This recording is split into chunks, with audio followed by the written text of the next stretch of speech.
आपको भी बधाई madam. Almost all the newspaper. News सही कवर हो रखी है वो सर वाली न्यूज़ सही कवर हो कल सही से हो रखी है और सब में लगभग हो रखी है। Good morning. अमर उजाला में सबसे छोटी है लेकिन है उसमें।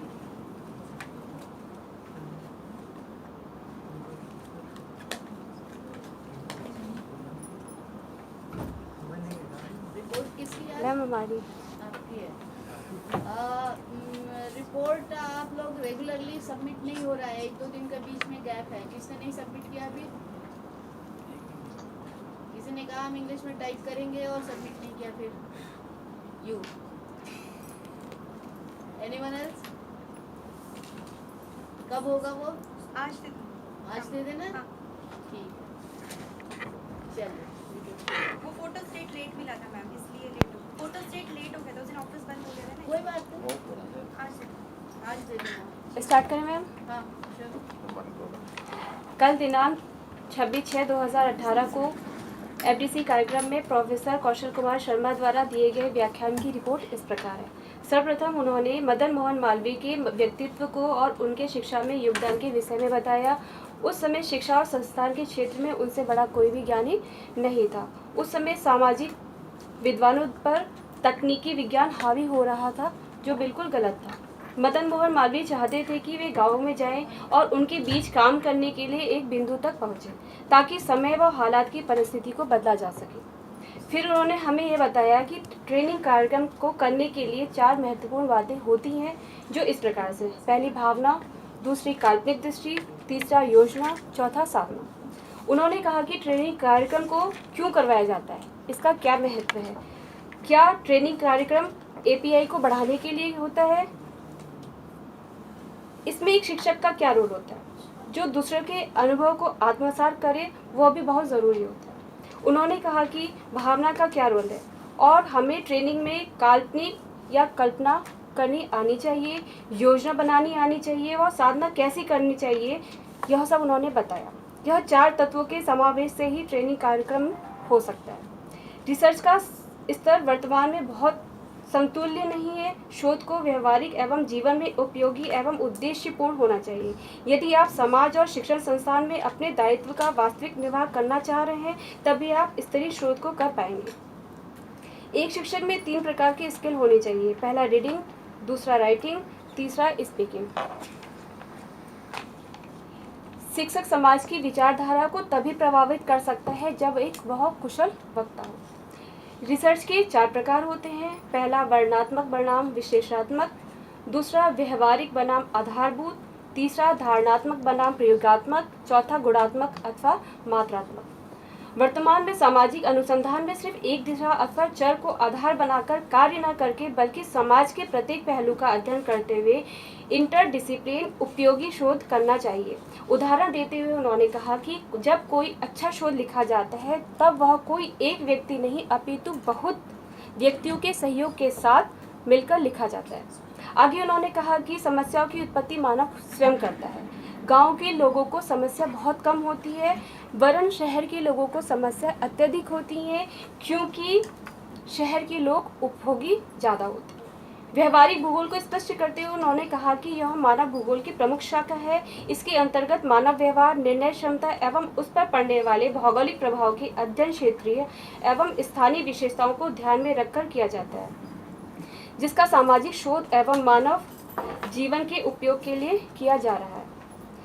इसका अध्ययन करने के लिए आर.डी. रनाडे, स्वामी विवेकानंद इत्यादि शोध पर भी प्रकाश डाला गया।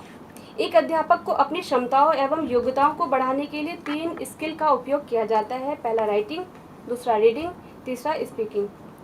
व्यवहारिक भूगोल में स्थानीय संबंधों से मानव जीवन एवं उनसे सम्मिलित नई विचारधारा जस्ट स्पेस को समझाया, जिसमें एक स्थान पर किसी विशेष सामाजिक व्यवस्था के उत्पन्न हो जाने से क्षेत्र में तुरंत बदलाव उत्पन्न हो जाते हैं एवं धीरे धीरे जस्ट स्पेस की अवधारणा लागू होते होते एक ही स्थान समस्त मूलभूत सुविधाएं विकसित हो जाती हैं। अतः शोध को भी स्थानीय जस्ट स्पेस के आधार पर होना चाहिए।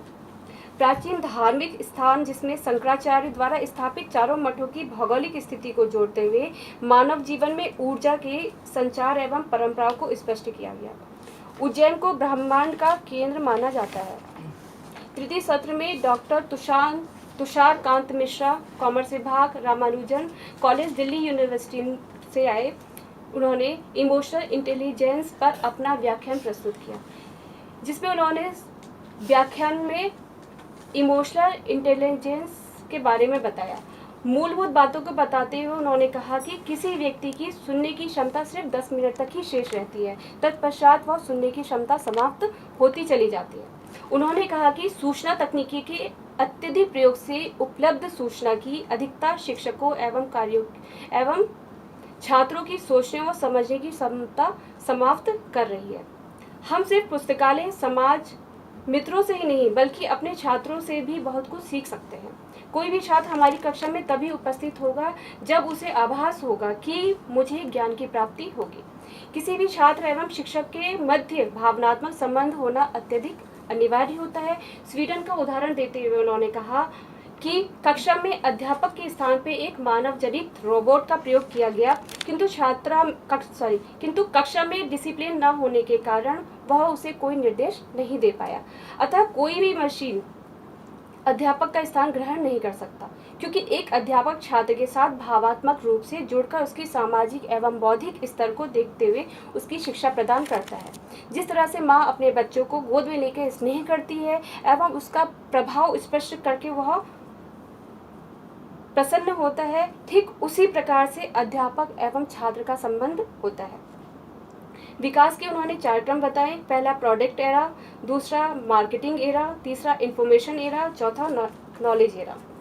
चतुर्थ सत्र में डॉक्टर इंदु पांडे खंडूरी व डॉक्टर तुषार कुमार मिश्रा ने सभी प्रतिभागियों की कार्य क्षमता का विश्लेषण करने के लिए उन्हें निर्धारित 4 ग्रुपों में बांटकर प्रत्येक ग्रुप को अलग अलग विषय पर अपने बिंदुवार करने के उपरांत 10 मिनट में अपने विषय को विज्ञापित करने के लिए कहा गया, जिसमें प्रथम ग्रुप का विषय कंप्यूटर व आईटीसी टेक्नोलॉजी था।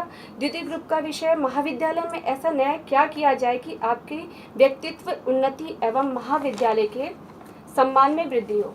तृतीय ग्रुप का विषय था शैक्षिक उन्नति में होने वाली परेशानी। चतुर्थ ग्रुप का विषय था रिसर्च और टीचिंग में आने वाली भूमिका, जिसमें प्रथम ग्रुप में कुमारी पूनम नेगी, द्वितीय ग्रुप में डॉक्टर मनीष मिश्रा, तृतीय ग्रुप में डॉक्टर किरण शर्मा, चतुर्थ ग्रुप में डॉक्टर मोहम्मद इरफान ने अपने ग्रुप का प्रतिनिधित्व किया तथा अपने अपने विषय पर 10 मिनट चर्चा करने के उपरांत अन्य सदस्यों ने भी अपने विचार की प्रस्तुति की। कमेंट्स क्विक टाइम मत लगाओ।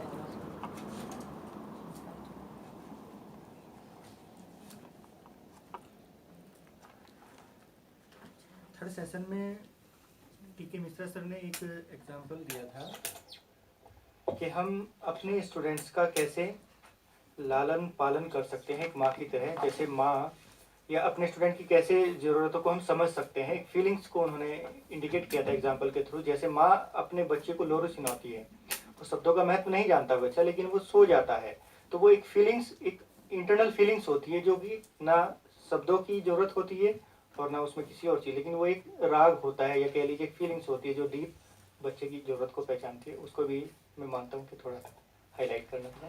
नहीं, बाकी रिपोर्ट में है, इसमें मैंने शॉर्ट बोल रखा है अभी सब एग्जाम। आपका कहना यह है कि एग्जाम्पल से ज़्यादा क्लियर होता। हाँ नहीं, ये एक फीलिंग्स भी आनी चाहिए और ये बात बड़ी अच्छी लगी उनकी, इसको भी कोट करना चाहिए रिपोर्ट। नहीं, मैंने एग्जांपल दिया है, एग्जांपल दे रखा है कि जिस प्रकार से माँ अपने बच्चे को गोद में लेकर उसे सहलाती है, स्नेह देती है, उसी प्रकार से दे रखा है मैंने। चलिए ठीक है, नेक्स्ट ग्रुप की कमेंट।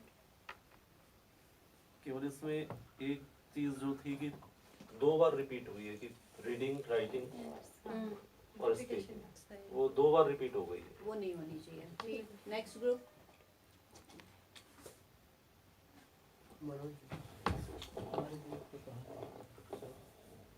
मैडम कुछ व्याकरणिक अशुद्धियों को छोड़कर रिपोर्ट कुल मिलाकर ठीक है।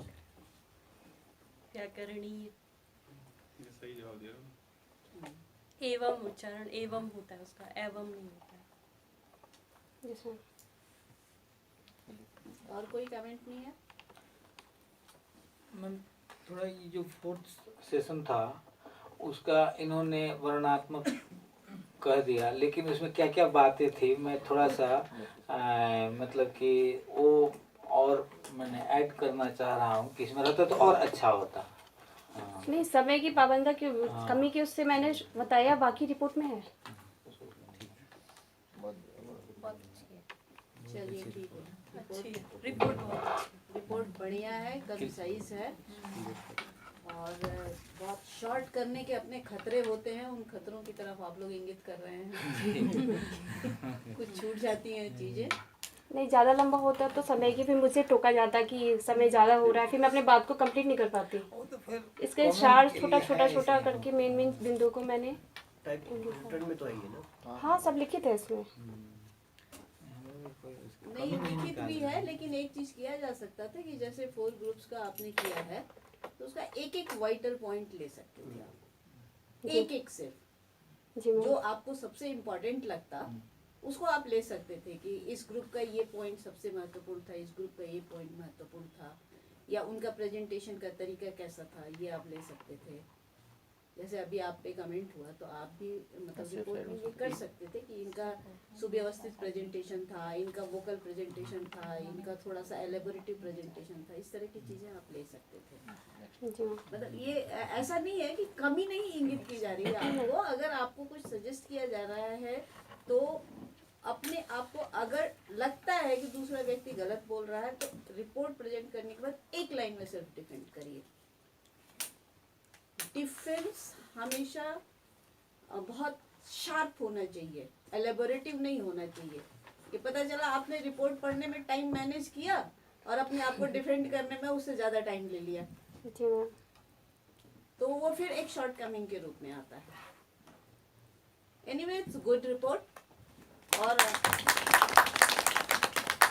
हर रिसोर्स पर्सन इस एक्सरसाइज को बहुत तारीफ कर रहा है, क्योंकि हर जगह ट्रेनिंग प्रोग्राम में इस तरह के एक्सरसाइजेस नहीं करवाए जाते।